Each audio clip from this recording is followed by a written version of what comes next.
So this is Jane Hampton, who's written 6 books on the Revolutionary War. And Jane, what does today mean to you?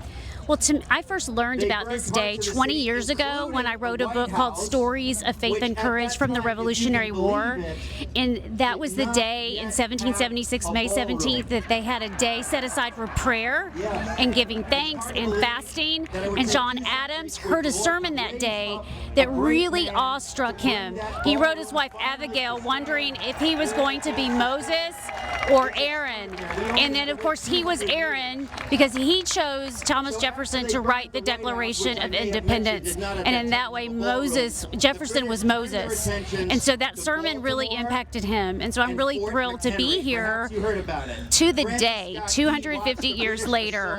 And I've written it also in, I have a new book called A Great and Grateful Nation, From Grievance to Gratitude. It's an illustrated keepsake for America's 250th, because I really want to share the story of our founding with my fellow Americans. This is a great opportunity to just read a book, watch a film.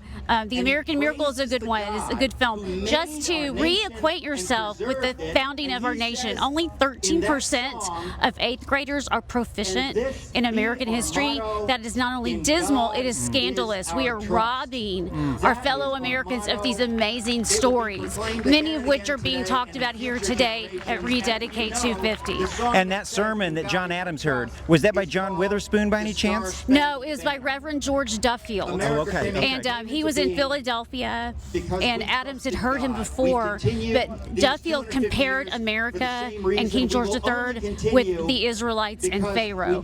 And a lot of ministers were doing that, and that actually told Adams that if the clergy were talking about declaring independence, that meant that people were ready. It had reached critical mass.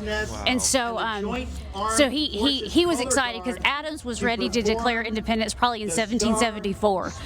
But by this point, 1776, everybody was getting ready. Praise God. Praise God. Thank you so much. Thank you.